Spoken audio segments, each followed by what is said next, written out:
Hello বন্ধুরা, ভিডিওটি আসলে 2 দিন আগের। আমি 2 দিন পরে ছাড়লাম বৃষ্টির সময়। বৃষ্টিতে পাখিগুলো এসে জানালার কাছে ছিল, আরও কয়েকটা পাখি ছিল। তো আমাকে দেখে দৌড়ে চলে গেল। তো আমি আরও সরে দাঁড়ালাম যাতে আরও থাকে, তাও চলে গেল।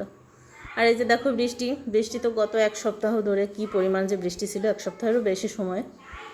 আর এই বৃষ্টিতে সবচেয়ে বেশি সমস্যা হয় বাচ্চাদের, বিশেষ করে যারা আমরা মফস্বল শহরে থাকি।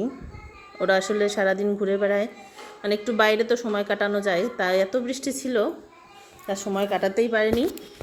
তাই বৃষ্টির ভিতরে ছেলেটা আরও বেশি পিছন আমার সঙ্গে সারাটা দিন কাটায়।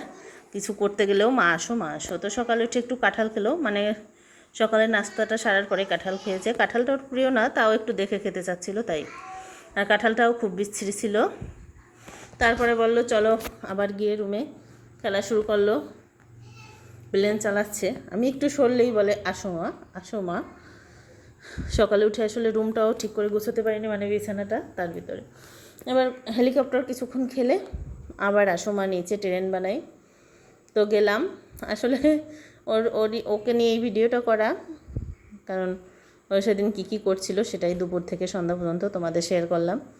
এবার ট্রেনটা বানাতে বসে মা তুমি বানাও, এতটা বিরক্ত বৃষ্টি ছাড়া করে না। বৃষ্টির দিন সেদিন আরও বেশি বিরক্ত করছিল। আসলে কতদিন এভাবে ঘরে থাকা যায়, যাদের অভ্যাস ঘরের বাইরে থাকা তাদের সমস্যা। এবার ট্রেনটা বানিয়ে আমি দিলাম, দেখলো, চালালো।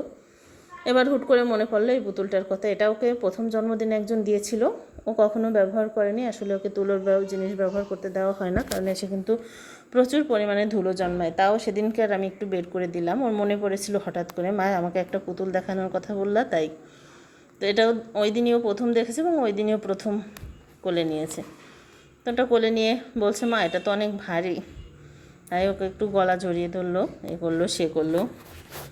ওটা নিয়ে কিছুক্ষণ খেললো। এই হচ্ছে দুপুরের টাইম। তারপরে খাওয়া দাওয়া করে আবার একটু বিশ্রাম নিয়ে সন্ধ্যাবেলা আবার কি করবে বুঝতে পারছে না। এবার চা বানানো শুরু করলো।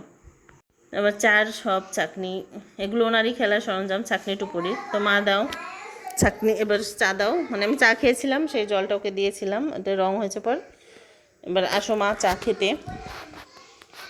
এবার দেখো টুপুরের উপরে চাকনি দিয়ে, বোতলে খেতে হবে চা। এবার নুন দাও, নুন দিয়েছি, চিনি বানাবে ওটাকে। এবার আবার মাথায় ঢুকেছে মা দুধ চা বানাতে হবে, দুধ দাও।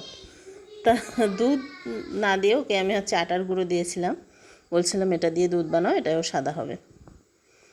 তারপরে দেখো চা গোলানোর স্টাইলটা দেখেছো।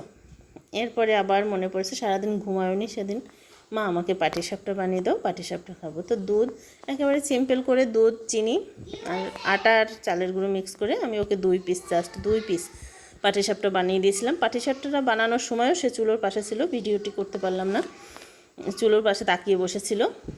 পাটিসাপটা দুটো তাড়াহুড়া করে ভালোও হয়নি, পুড়েও গিয়েছিল। আমি আসলে পিঠা অত পছন্দ করি না, ওর বাবাও না, তাই ছেলের জন্যই খালি 2 পিস। আমরা 3 জনই বাসায় ছিলাম, ওর জন্য 2 পিস পিঠে। দেখো আমি তারপরে একটু তেল দিয়ে, বেগুনের বোটা দিয়ে তেলটা ছড়িয়ে পিঠাটা তুলে, মানে পিঠাটা কড়াইতে দিয়ে পাতলা করে দিয়ে একটু ঢেকে দিয়েছিলাম, দিয়ে তারপরে দেখো উল্টিয়ে দিয়েছি। একটু ধরেও গেছে, তাড়াহুড়া করে বানালে যা হয় আর কি। তারপর এটা খেয়ে তারপরে ঘুমিয়েছে। ওই দিনটা এত মানে করেছিল, মানে ওর ভালোই লাগছিল না। তো বন্ধুরা, তোমাদের কেমন লাগছে ভিডিওটি? ভালো লাগলে, নির্ভীককে ভালো লাগলে অবশ্যই সাবস্ক্রাইব করবে চ্যানেলটি এবং একটি লাইক করবে। তো বন্ধুরা, আজকের মতো টাটা। এবারে সে পিঠা দুটো খেয়ে পরে ঘুমিয়ে পড়েছিল।